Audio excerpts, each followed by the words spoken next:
All right. Well, I'm Jonathan Arnold, one of your hosts this afternoon, and it is an honor to have you with us, Dr. Bray, to present on John Chrysostom or uh, Chrysostom. I'm not sure. Dr. Fry and I have talked about that. I've heard it both ways, so maybe you can straighten me out on that.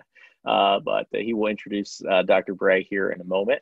But I just wanted to begin with a few words about our ministry. Holy Joys exists to bring theology to bear on the beliefs and practices of local churches, especially in our Wesleyan tradition, so that they can be more holy and happy. And this includes a strong commitment to Methodist Catholicity, tapping into the riches of our ancient faith to help serve the needs of the contemporary church.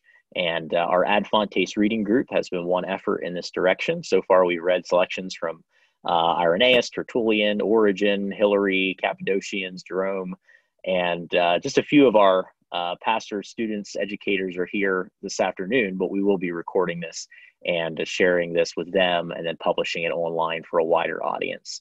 So you can watch for that video at holyjoys.org, as well as on the Holy Joys podcast, where Dr. David Fry and I have weekly discussions on theology and ministry practice. So with that said, Dr. Fry, you can go ahead and give a more formal introduction to our speaker. Yeah, thank you, Jonathan. And it is a privilege to have Dr. Gerald Bray with us. I was on campus there at Beeson, I believe, in 2005 and 2006. And I don't know that we actually, our paths crossed while we were there, but they have through your writings. And I use your book. In fact, this is the first book that my students read in ecclesiology by Gerald Bray, called The Church, a Theological and Historical Account. And we begin with this. I appreciate what you've done here. Thank you so much.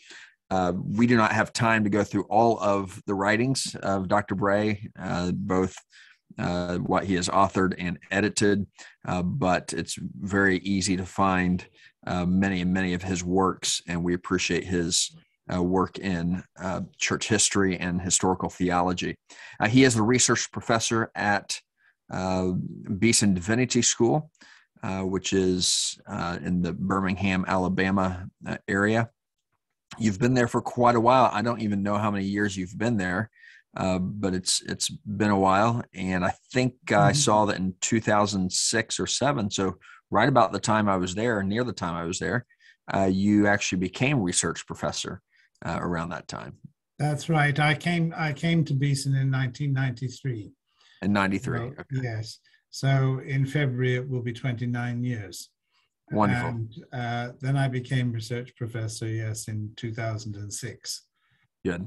And I've done that ever since.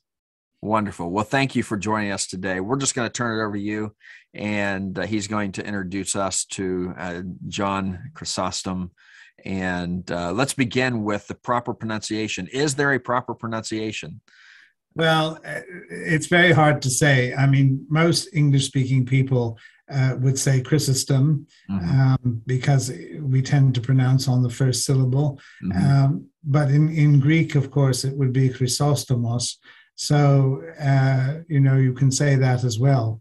I mean, I tend to say Chrysostom because that's what I tend to say. But if you say Chrysostom, that's fine. So either is possible in English. Good to know. I think it should be said that, of course, John himself would not have known that name.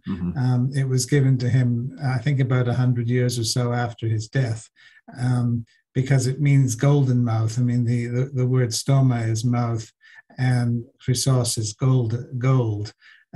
So he was so called because of his skilled preaching abilities, and he was famous for that in later life. But he himself, would not have known or presumably recognized that designation. So you won't be offending him either way, I don't think. Good to know. That's insightful. Thank you.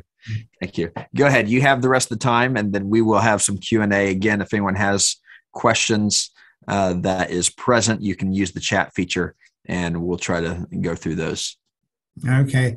Well, John was born in Antioch sometime around the year 349, which is a generation, more or less, after Christianity was legalized in the Roman Empire. It is important, I think, in understanding him, to realize that there were two generations between the legalization of Christianity and the time when Christianity became the official state religion. A lot of people today don't understand that. They think that when the Emperor Constantine legalized Christianity in the year 313, that it was at that point that Christianity became the state religion. But that's not true. It didn't become the state religion until the year 380, which is around the time that John began his public ministry. So it's important to understand that he was born in that in-between period when Christianity was legal but not official in that sense, and not unique. Of course, it wasn't. It was a time of religious pluralism, and of course, when he was still a young man, there was a period when the Emperor Julian the Apostate tried to take the empire back to paganism. And John would have been about 12 years old or so, around that time. So he would have been aware of that and grown up with that. So the triumph of Christianity, you might say, wasn't secure in his youth. And I think it's important to understand, because a lot of his work and his ministry was to preach, not just to preach the gospel and so on, but to anchor the Christian worldview in the Roman mind, so that it could take the place of a state religion. I mean, he didn't advocate that so much himself, but that transforming the culture, I suppose we would say today, as much as anything else, in that way. He came from a well-to-do family. I think his father was some kind of government official, and we don't really know too much about it, but he was reasonably well off. And he was a Greek speaker in Antioch, which was a Greek-speaking city on the whole, but in Syria, and therefore the surrounding countryside spoke Aramaic, which is or Syriac as it was called at that time, but that was the language of Jesus himself. And it's interesting that whereas John grew up surrounded by this, this culture, this Syriac culture, he didn't really have much to do with it, which is rather surprising. And for us today, a little bit disappointing, because there are many times in his writings when he could have referred to the original language of Jesus and, that background, but he didn't particularly, because he lived within the elite culture, the Greek culture, which was superimposed, on that base. So that's important to understand too. You see that he came from the I suppose you would say the upper class, or upper middle class anyway, and remained within that context. Then, as a young man, he was very idealistic. He professed Christian faith when he was a teenager, if not before. But he went away into the desert for a while. This was a common thing for people to do, of course, at that time, and lived a life of extreme asceticism. He in fact, he ruined his health in this way, and was eventually persuaded by his family and friends to go back to Antioch and basically to grow out of that kind of thing. And so he went back into the city and led a more normal life. It's important, I think, to understand that, because it shows something of his enthusiasm, his dedication, and also something of the nature of of Christianity and Christian leadership in particular at that time. It was not laid down anywhere in the Bible or anything like that this kind of life was something that Christian leaders ought to adopt, particularly. But it was becoming more common and more popular. And I think in John's case, particularly, it's a reminder to us of his devotion to the Apostle Paul. It's interesting to know that of all the figures of the ancient world, John somehow felt closer to Paul than most of the other fathers. Other fathers, of course, wrote about Paul and the New Testament and so on. But John had a kind of emotional attachment to Paul in a way that others didn't. And this is particularly important, I think, for when we read his writings, because today, for example, when we read something like Romans, we will read Romans really from the point of view of doctrine. Justification by faith, sanctification, the role of Israel, and the promises, the covenants, and all that sort of thing. Well, of course, John knew about that, and he didn't object to that or anything of that kind. But when John read a book like Romans, it was more in a pastoral sense, that he thought of Rome as a church, a congregation, which was divided over various issues. And he saw Paul as a pastor who was trying to bring the congregation together, to sort of establish a sort of common viewpoint, common outlook, and heal potential divisions in that were there. Now, of course, today we wouldn't deny that. We can see this, the conflict between Jews and Gentiles and so on. But I think on the whole, although people mention this and talk about it from time to time, it's not really what we read the epistle to the Romans for. It's kind of background,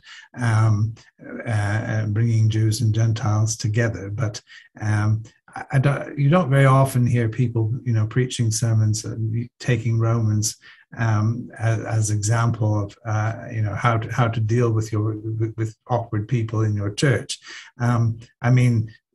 Corinthians, much more so, you might say, is more directed in that direction, that way. So it's important to see this, John's approach to these things. Well, anyhow, to make a long story short, he began to preach in the main church in Antioch sometime around the year 380, when Christianity was becoming the official state religion, and it's interesting to note that at this point he was perturbed in a way by Judaism and by the Jews. Now, again, this is a little bit surprising because we tend to think that Judaism faded out in Christian terms, anyhow.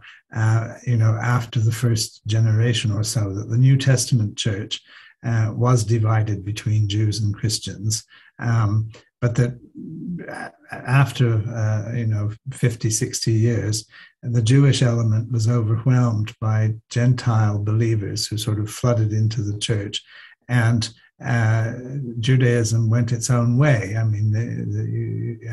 After AD 70, the destruction of the temple and so on, there wasn't too much contact between them. But in fact, Judaism survived in the Roman Empire, and in the 4th century, when Christianity was rising, fast in the empire, Roman Empire, Jews were actually making the case that Christianity was a kind of diluted version of Judaism, a kind of mixture of Moses and various Greek philosophers and so on. And they were apparently trying to persuade people to go for the real thing, rather than some kind of syncretism, which they thought Christianity was. Go for the real word of God, the true original source, and so on. And so John found himself rather curiously in a situation which, from his point of view, was analogous to the one faced by the Apostle Paul, because, of course, Paul in his time, had to try to persuade Jews to abandon their traditional beliefs, or at least to relativize them, and accept Gentiles in the church and so on. And John, writing 300 years later, or more than 300 years later, found himself, to his mind at least, in a somewhat similar position. And that, I think, again, it comes as a surprise to modern readers to see this, the importance that Judaism had, not just in his thinking, but actually in his pastoral work. But it's a reminder to us that John was governed in his thinking by practical pastoral considerations, that most of what we have from him is this. I mean, it is sermons, that were preached in the church. What we don't really know is how these sermons were preserved. That they were preserved is clear because we've got them. But were they preserved because John himself edited them, and for publication? Were they preserved because people who heard him speak took down notes and, wrote up later what he'd said? And perhaps in some cases, we may have sermons that he wrote, but he never actually preached, either because he didn't get round to it, or because he never really intended to preach them. He was just using that style of writing, to get his message across. But whatever the answer to that is, and it's very, of course, at this distance in time, we can't tell. Still, if you compare with his contemporaries, like the Cappadocian Fathers and people like this, you see that he's much more feet on the ground, dealing with real people in real situations, much less academic in his approach. He's more, talking to the man in the street, sort of thing. And sometimes, of course, this comes across very clearly because some of his sermons, he will interrupt whatever it is he's saying and suddenly start attacking the congregation, basically saying, you aren't listening to a word I'm saying, why am I wasting my time? And, the modern pastor can relate to that very often. I mean, you do wonder sometimes who's actually listening when you preach, but, John reveals this dimension. And in that respect, it's again quite interesting to do comparisons because he's similar to Augustine. Augustine of Hippo, who was preaching and teaching at more or less the same time, perhaps a little bit later, and coming up against the same difficulties, because Augustine also tells us, that he preached every day in his church, and people weren't listening or weren't coming, or I was going to say they preferred to stay home and watch TV, but of course there was no TV, so they went to the circuses or theaters instead, of going to church to listen to him.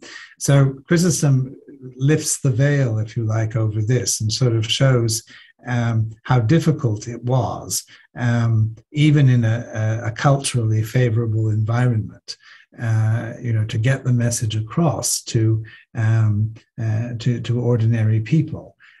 So that's something very important. Another thing, and this again is true of the fathers generally, but Chrysostom shows it perhaps more than many, is that they were tackling the big question of worldview. That is to say, what is the nature of reality? What is the world? How does it function? And in this respect, of course, John was dealing with a society which had been taught for generations that material existence, the matter, is essentially evil, and that spirit is good. There's a kind of dualism in ancient Greek society. That religion is bad because the pagan gods, are very materialistic, they're very immoral, and so on, and that people who are genuine seekers after truth are going to be philosophers, and whether you're a Platonist or a Stoic or whatever, it doesn't really matter very much. But you're wanting to get it to rise above the common herd, and have a higher view of life. And it's quite interesting, really, when you compare this with modern life, with modern society, in that we have a similar phenomenon today among intellectuals. People whose natural habitat is Harvard or Yale or somewhere like that, tend to think that they're a cut above the average person. They listen to NPR or something like that. And, what I mean, they're not dealing with the great unwashed public, which doesn't quite think in as abstract and ethereal terms as they do, and they don't mind telling you so. That if people weren't so stupid, the world would be better. In other words, if people thought the way we do, life would improve.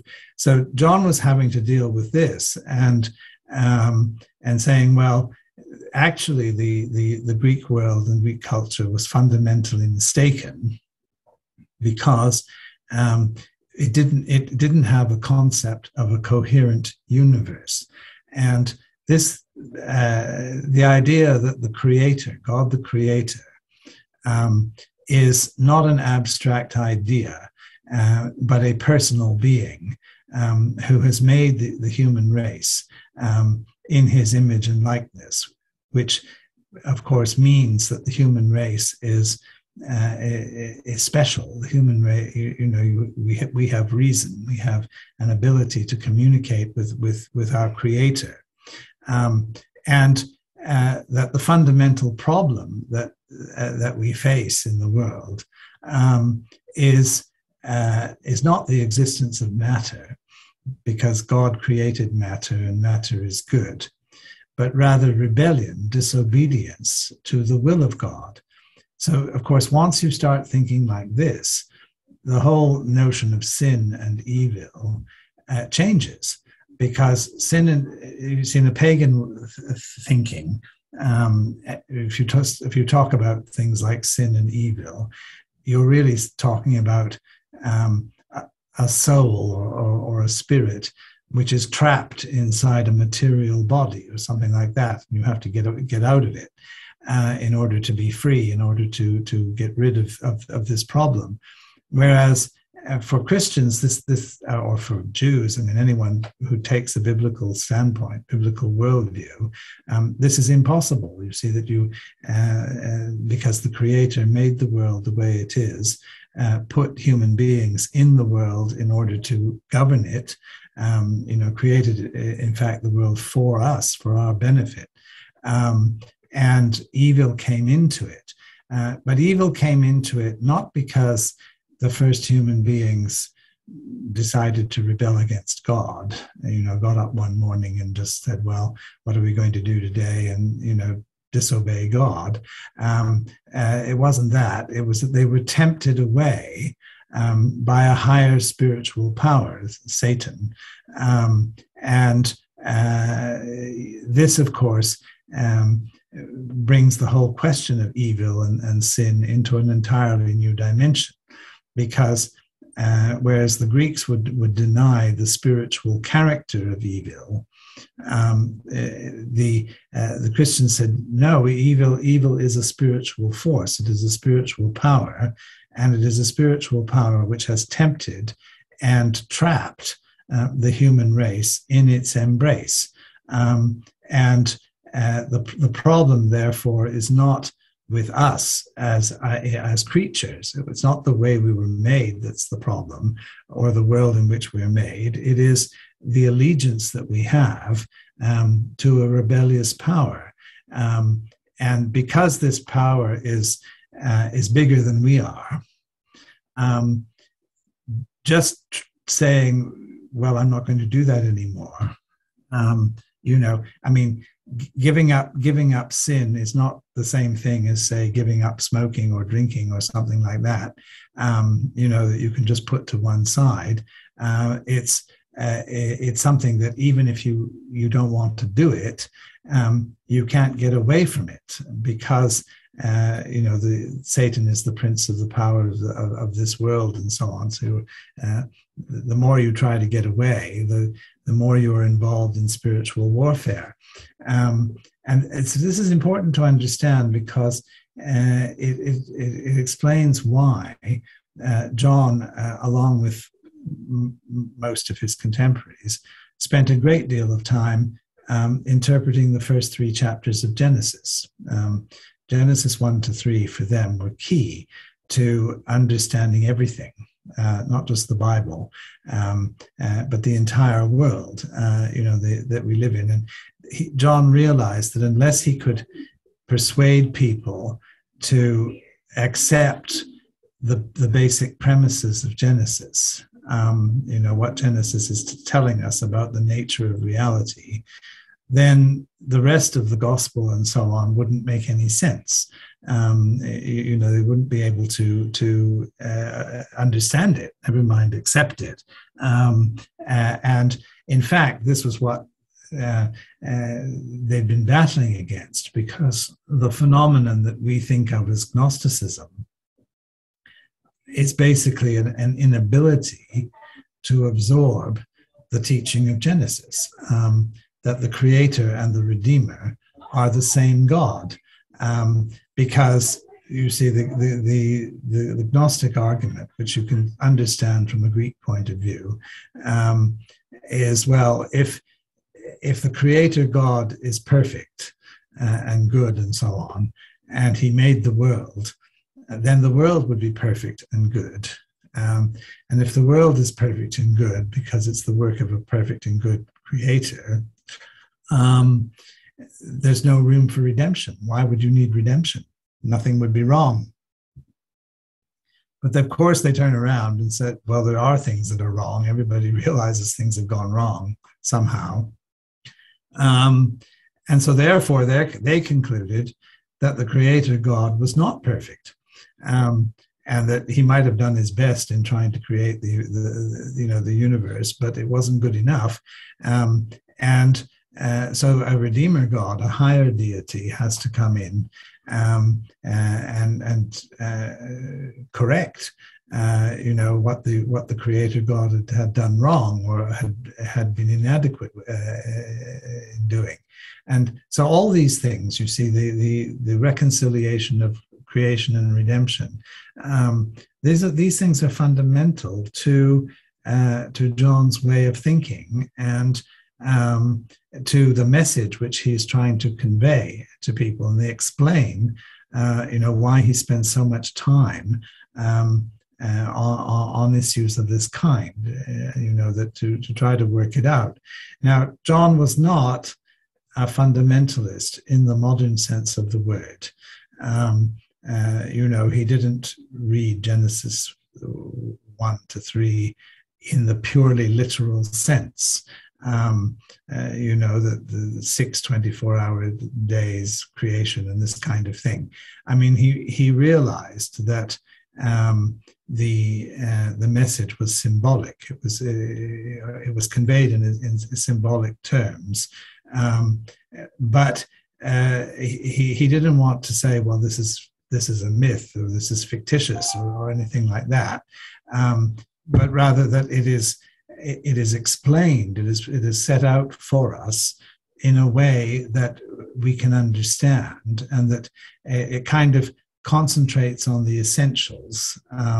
That we see there's an order, that God is in control, that things are basically good, and that the world is prepared for us to live in and to enjoy. That we are meant to be the crowning glory of creation. And of course, it's when it gets to this point that you see John can sort of home in on things and say, well, this is where things have gone wrong. Things have gone wrong because the people who were supposed to be the rulers of creation, have turned away. They have rebelled. They're not doing what they're supposed to do. And of course, this struck a chord, a very important chord in ancient society, and of course in the Roman Empire and so on, because this was a fundamental political issue. What were the rulers doing?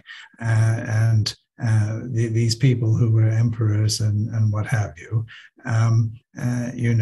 were they fulfilling the mandate which had been given to them in society? And of course, the answer to that was ambiguous, shall we say. John had to be a bit careful how he put it, but nevertheless, you get this sense. Well, this is the kind of approach that he adopted, and the mission that he had. And for about 10 years or so, perhaps longer than that, in the 380s and early 390s, he developed these ideas in Antioch, in his preaching in Antioch. And it's from this period that his great sermons and the bulk of his writing comes. And these were the happiest years of his life. He had a tremendous reputation while he was there. People really appreciated what he had to say, and I think, again, because he was always oriented towards the congregation, towards people, towards real situations, and so people understood what he was talking about. Disaster struck. I think we'd have to say it like that. When the emperor in Constantinople, a man called Arcadius, I'm trying to remember the year, I think it was 397, sometime around then, he invited John to go to Constantinople and take over the church there. John didn't want to go, and refused initially to do this. But of course, you didn't say no to the emperor.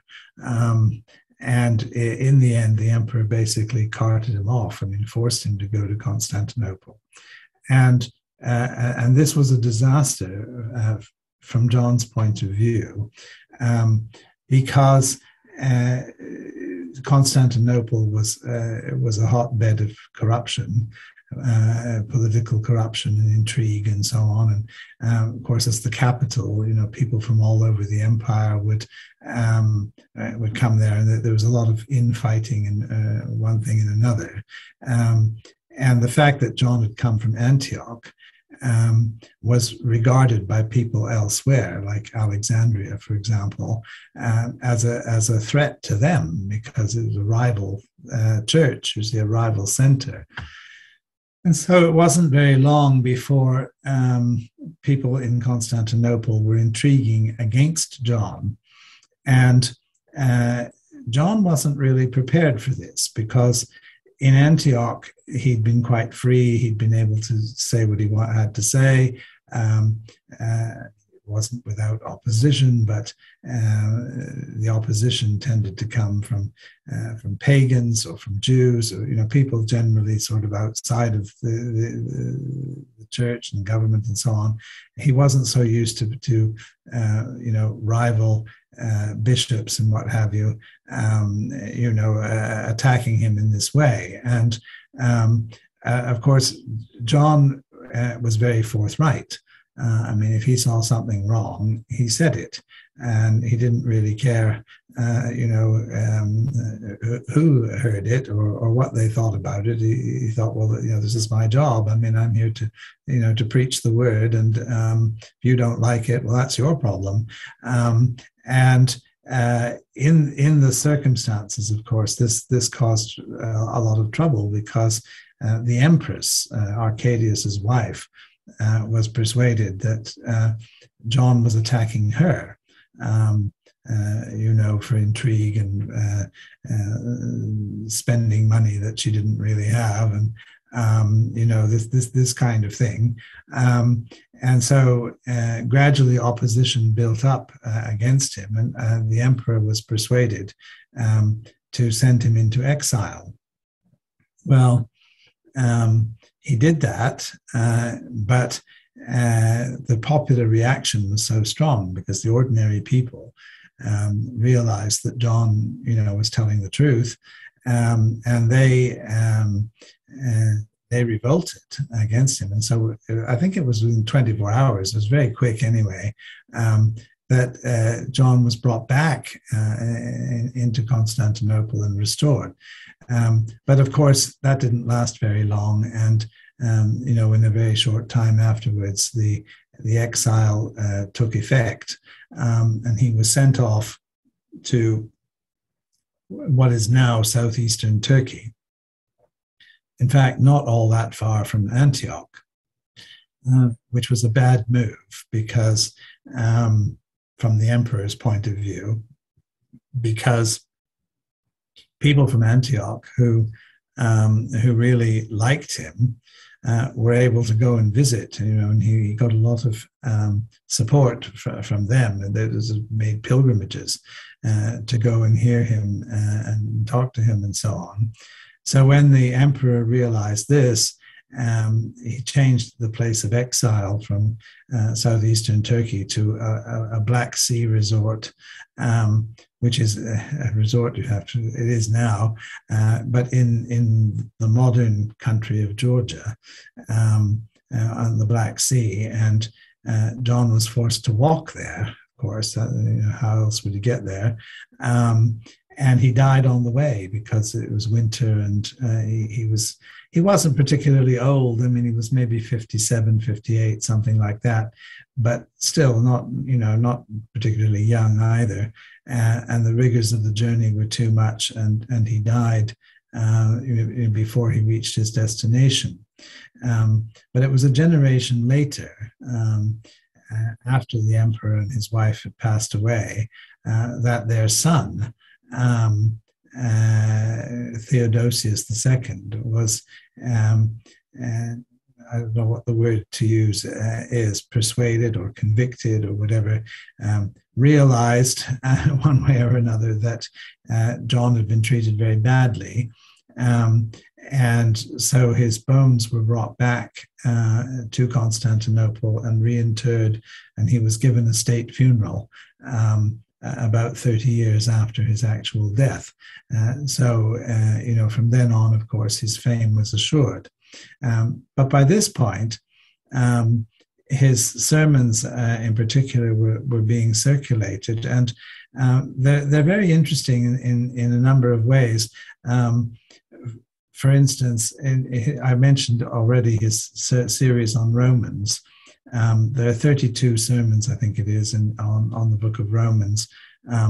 Two of them at the end are consecrated to the last chapter, Romans chapter 16.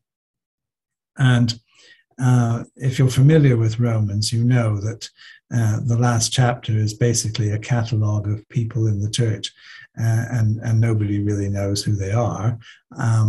And modern scholars, modern researchers who read John don't learn anything from him about these people, because John didn't know any more than we do who they were, in objective terms. But he regards them as very important. In fact, and this shows you, his general approach. He thought that the 16th chapter of Romans was actually the most important one. It was the key to understanding the rest. Why? Because it was proof that John was talking to ordinary people and addressing their concerns. I mean, we might not be able to identify them or say very much about them, but then that's true of most people. I mean, most Christians in most congregations are unknown as far as the wider world is concerned. But John saw that the Apostle Paul had them on his heart, and that he was writing to them, because of course Paul knew who they were, and he was talking to them in his great epistle. So although we think he was talking to the church and talking to us, John sees it in this much more sort of personal, down to earth kind of way. So that's very interesting, you see, when you look at it like that. He also, of course, he idolized Paul, and this is sometimes a little strange from our modern point of view. I mean, he calls Paul, for example, the heavenly trumpet, because Paul was a herald of the gospel, and Paul calls himself that, in the pastoral epistles and so on. So you can see how that relates. But he also calls Paul basically an Olympic gold medalist, a star athlete, which strikes us as rather odd, because our picture of Paul, whatever it is, isn't really quite like that. You can't imagine him sort of standing on the podium and, having the gold medal put round his neck because he's won the shot put or something. This isn't, isn't the way we think of it. We don't think of Paul as being athletic at all. But John did, or at least he used that imagery. Of course, he would know that, Paul wasn't a sportsman in the modern sense, or in any sense, really. But he was just concerned to find hyperbolic expressions to glorify Paul, to see what a wonderful person Paul is. And in a lot of his sermons, he's actually in dialogue with Paul. He'll sort of say that he'll start talking to Paul. Paul will write something or other, and then and John will say, "Well, now, what do you mean by that, Paul? And how are you? How can we explain this? And you're telling us blah blah blah." And of course he would be using this as a technique to attract the interest of his congregations. And obviously he would agree with Paul. Because Paul was his hero, so he would never go against that. But approaching it in this sort of way, which for modern preachers would seem rather odd. I don't think whatever modern preachers say about Paul would seem strange to stand in the pulpit and then pretend to be having some kind of dialogue with him about how to run the church. Sort of rather strange thing. But that's what he did. And you see it in contrast, with the contrast in his sermons on the Gospels, because he wrote 90 sermons on Matthew and 88 on John's Gospel. He did this because like most of the early church fathers, he thought that Matthew was the first gospel to have been written. He believed that Matthew was the most primitive, the most Jewish of the Gospels. And of course, he recognized that John's Gospel was a different kind of thing to what we call the synoptics. He didn't have much to say about Mark or Luke at all, because, well, he did in a way, but he kind of subsumed them under Matthew, and sort of, worked like that. But of course, his approach to Jesus is different, because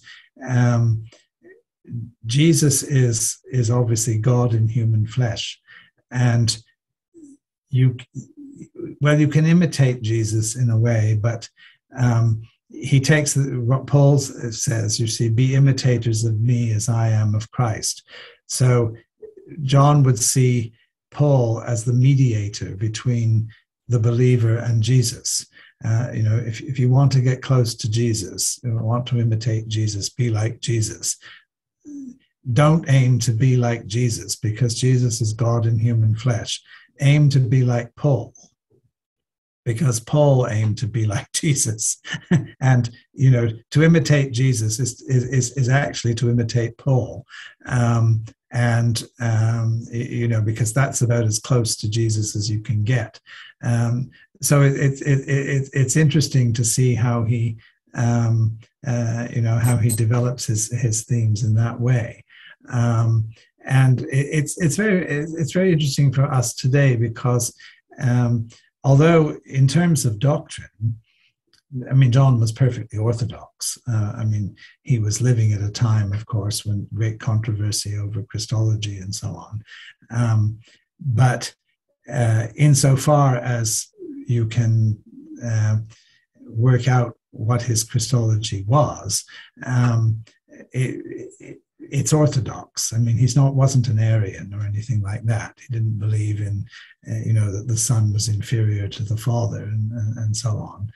But also he didn't really get involved in that kind of controversy. It's quite different from, say, Athanasius or again the Cappadocians. He managed to maintain what to us would be an orthodox theological perspective, but in a pastoral context always. Rather than a polemical one. He didn't write against the Arians or things like this so much. Given the kind of controversies that there were in his lifetime, he's remarkably he keeps his distance from that sort of thing much more. And what is interesting here is that he was, perhaps for that reason, very popular with the reformers in the 16th century. He wasn't translated into Latin as much as some of the other Greek fathers were. And so for a long time in the Middle Ages, people they knew his name, and maybe one or two things that he'd written, but he wasn't, very prominent in the mind of somebody like, say, Thomas Aquinas or people like that. But when you get to Luther, Calvin, and people and so on, around that time, people were rediscovering Chrysostom and publishing his sermons, publishing his, his works and so on. And you see particularly somebody like Calvin finds in Chrysostom a model, of what to do. How, to preach systematically through the text of Scripture and apply theological lessons and so on. He was extremely popular in the English Reformation. Thomas Cranmer, the Archbishop of Canterbury, who introduced the Reformation into England.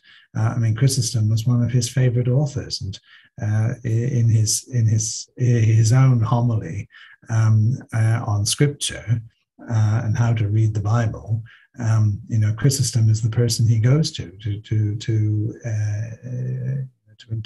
explain what the Bible is and how it should be read. So Chrysostom's reputation, got very high at this point. And it's interesting to see how over time, well, certainly in the 19th and early 20th centuries, when patristic studies again concentrated very much on things like, the formation of the creeds and that kind of thing, the Trinitarian debates and all that. Chrysostom sort of faded into the background because he wasn't a major player in that field. But now, the last generation or so, when there's a greater interest in preaching and teaching and the biblical interpretation of the use of the Bible in the early church, Chrysostom is coming back more into focus. But still there are relatively few books, about him. You could fill an entire library with books on Augustine, for example. You could fill up a few shelves with books on the Cappadocians. But Chrysostom, if you took just about everything that was written about him in the last 100 years, probably would take up about a shelf. Not much more than that. So he's understudied, shall we say, in the modern world. And if you're looking for a PhD subject, that might be somewhere to start. Mm-hmm. Well, that's basically what I've got to say. Yeah. Let's just with where you ended there. Let me just ask you this question then, and you answered part of it, but I'd like to hear more about how your book on preaching with John Chrysostom came about. Tell us about that book, what you're doing in that book, and what contribution that gives to us. Well, I was asked to write it for a start. It wasn't my idea. Or perhaps that's being a little unfair. I was asked to write a book about one of the church fathers who's less often studied. Mm-hmm. And so I thought about it, and I thought, well, John Chrysostom is a good person to do this. Partly because we have a lot of material. He's left a great deal behind. And it is underused. So I thought, well, here we go. Let's start with this. And what I'm trying to do in the book, I suppose, is two things. One, to explain to people this is an important person who shouldn't be ignored, mm-hmm. As he has been relatively. And also, he in many ways is a modern person. He's concerned to apply theology to everyday life.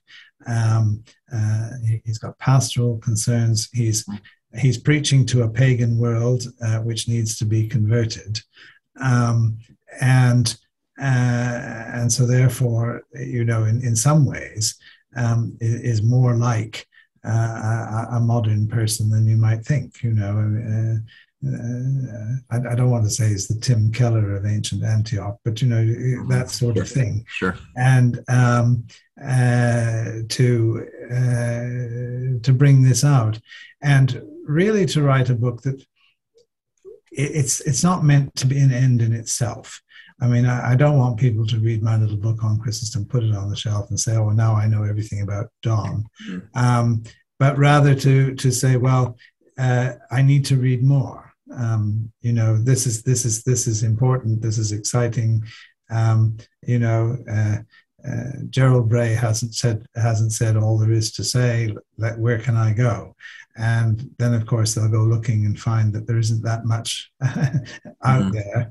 And this may stimulate, a generation to do a bit more. Hope so. Yeah, I hope so. So on that point, then, what would be some areas of exploration? I know we have in our group some who are anticipating someday doing some more work, and maybe their interest in Chrysostom would be piqued enough that they might choose to go that direction. What are some areas of work that you would like to see that you feel like there's some that we're ripe for? Well, I think in homiletics, is clear, and what were John's techniques? Why did he preach the way he did? What kind of people was he addressing? Was it effective? And to what extent, and in what way can we today appropriate his legacy? Because, I mean, it's a challenge, because you see, one of the things is that people who fall in love with the church fathers tend not to discriminate. They become patristic fundamentalists. And good point. That's not right. I think you have to say, well, we have to reach our generation in the way that they reach their generation. But just copying what they said and did isn't going to reach our generation, because our generation is in a different place. But you've got to go deeper than that and say, well, it's the aim which matters. How can we do this to achieve the kind of result that they wanted to achieve? Because when all is said and done, you see, someone like Chrysostom moved the masses. People followed him, and they understood him, and just in the way that Martin Luther moved the masses. You don't have to agree with every word they said, but you can hardly deny this. Whereas today we live in a world which is full of biblical scholars and theologians and goodness knows what. We have more study aids, more available and everything else, but not one of them moves the masses. So do you think that did he gain the name 100 years later, Chrysostom, because he spoke the people's language? Yes. Okay. Yes, that's right. He mastered the technique of rhetoric and was able to do this. And he was compared, you see, even in his own lifetime, to the ancient Athenian rhetorician Demosthenes. Okay. He was regarded as the Christian Demosthenes. And in fact, he modeled his some of his sermons, at least, on Demosthenes, a very similar kind of thing, which is very strange, because in a way, because today, for example, who would take a writer or a speaker of 700 years ago? Trying to think who you would pick up, but somebody like, say, John Wycliffe, and try to speak like that. It would be very odd, to hear this today. But he did it, and he pulled it off. He succeeded. And I think where you can see this is that if you sit down and read Shakespeare, just off the page, it sounds like old-fashioned English, because it's 16th century. Sure. But if you go and hear it in the theater and, played by good actors, the difference in time vanishes. You don't feel that they're 400 years old or 500 years old, because they've mastered the technique of rhetoric and the ability to carry it over. And we have lost this in our culture, apart from actors who do this. Public speaking is no longer something that people learn. And so when you get someone who, by accident or design, is able to do this, is able to, to be a public speaker, what they actually say, could be anything, but if they've somehow managed to master the art of rhetoric, then people will follow them. And sometimes disastrously, of course, but this is what John was able to do, and what I think our preachers and teachers today need to relearn. You know, the art of communication, and getting their message across in that way. I mean, you know, I'm not a teacher of speech dynamics or whatever, but I've seen it. I mean, I've seen when I was teaching in London, theological students, the person who taught preaching was from the Royal School of Dramatic Arts. I mean, she trained actors, and when she came, she wasn't herself a Christian, but she trained the students so well that in the end they converted her. Wow. Yeah, because they mastered the techniques, and she was persuaded. Yeah. So that was a success, and that's really what we need. I have just been studying this morning Colossians chapter 4, where Paul speaks about that we should be speaking well, right? Speaking graciously. So wow, okay. So there's certainly a lot there, a lot to explore. Do we know a lot about John just from his sermons? Where do we get some of his biographical information? The little we have. Mainly, it comes from his own writings. To some extent, of course, you know, various stories were handed down, and church histories and so on. It's hard to know what to make of that, because, of course, it becomes hagiography, and you think, well, what's really going on here? Right. But yeah, that's basically it. Yeah. Go ahead, Jonathan. So my introduction to John was just reading his famous Paschal homily, and I had never read a sermon like this or heard a sermon like this in my life. It was just so beautiful. And the more I've studied that sermon and John's other writings, I've realized that whereas on the surface, it's very simple, clear, easy to understand, illustrative, that behind it is this like really deep and robust theology and metaphysical assumptions that are very well developed. And one of the things that you say in your book is that in modern times, John's approach has been seen as lowbrow, but in reality, he had mastered the essence of the classical style, which was to present complex ideas in a simple way that spoke to the educated and uneducated alike. And that's something that I'm passionate about doing in my own preaching ministry. Is I hear so often this contrast between what people hear as bringing the cookies down to the bottom shelf, but what they really mean by that is really a shallow, kind of simplistic preaching. And then the people who have more depth seem to be viewed as inaccessible. So you mentioned John's techniques. What techniques would you point to in his homiletics that we can model in trying to go about doing this in our own preaching ministry? Well, I think that, and this is it. You see, of course, I mean, there are three geniuses of Greek literature. The first is Homer, who has a very sort of clear and precise vision of reality. Homer is quite simple in a way. The second is Plato, who has the same vision of the Logos. And Plato, as a philosopher, is very easy to read. People are surprised, dialogue and so on. It's really quite easy to read.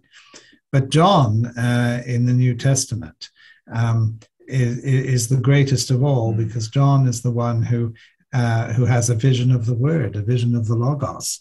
He combines these two things together. And I mean, John's Gospel is so simple that when you start studying Greek in seminary, that's where you start.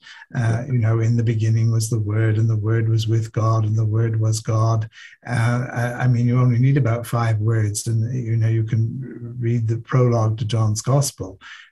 And yet, while it's very simple, I mean, a philosopher will never get to the bottom of it. What does it really mean? And this is something, it's something you can only learn by training, and I think also by praying. It's a gift.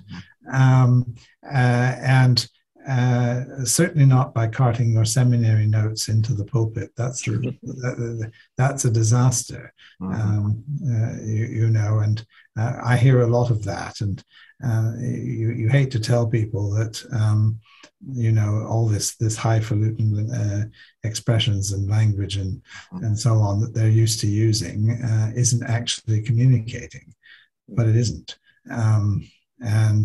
I think it's something you have to learn, by trial and error and prayer. There really isn't a magic formula that's going to produce this. But my job, and what I feel is important, is point this out. Sure. People aren't going to pray for it if they don't know that that's what they should be praying for. Sure. So let's start with that and see where we go.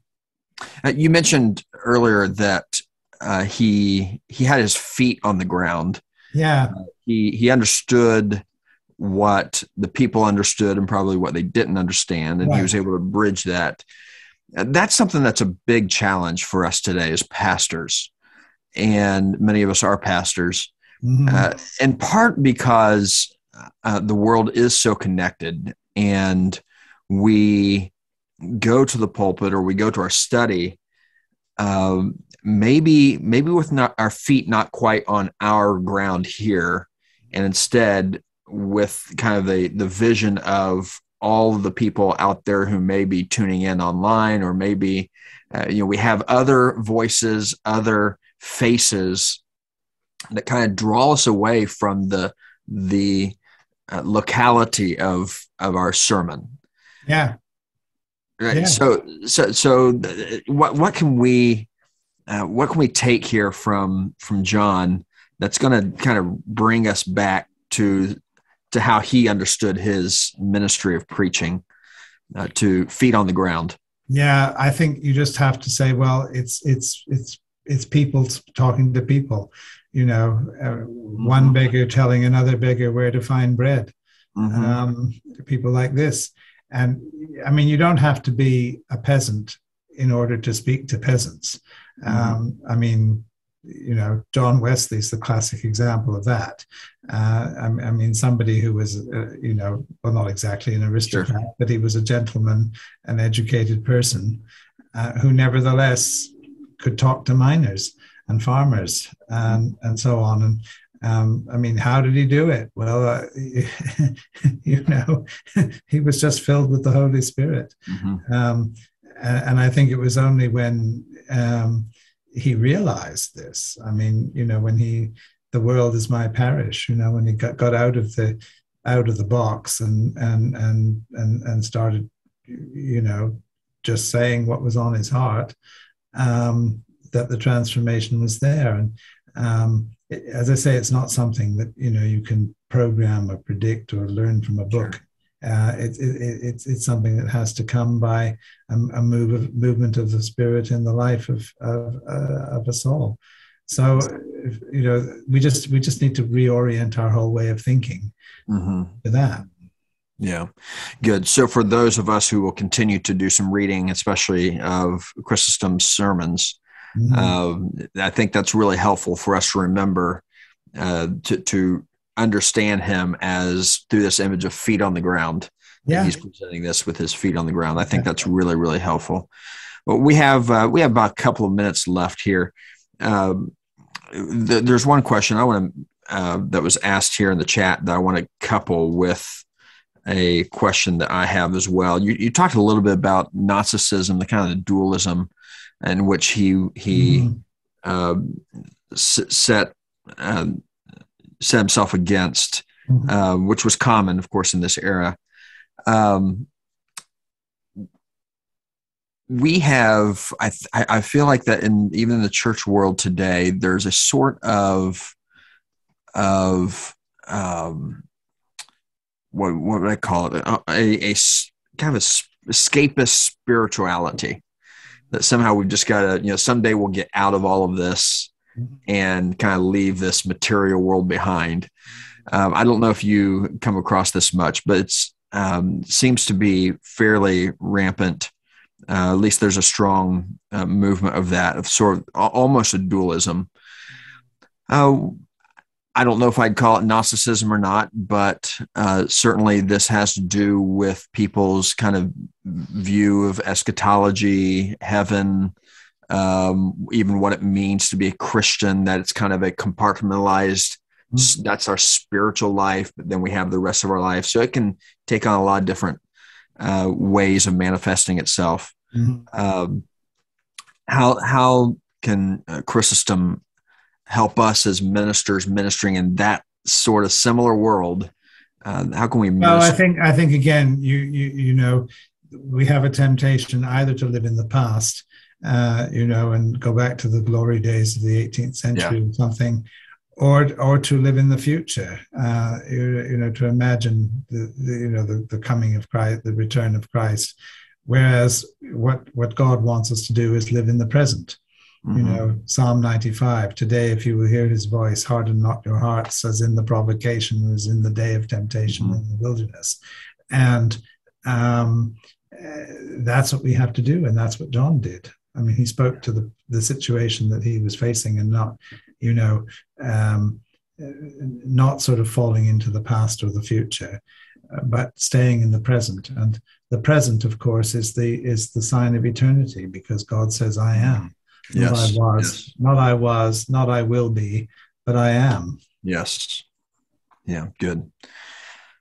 Well, you mentioned John Wesley, and I did not mention prior, but for our audience, Dr. Bray, you are a minister in the Church of England, correct? Yes. So the same church as our father, John Wesley, who we will be studying next year. Our plan is to go to some more recent fathers within our own tradition, and that would include John Wesley. So would love to hear your thoughts sometime on Wesley as well, from the Anglican perspective. Okay.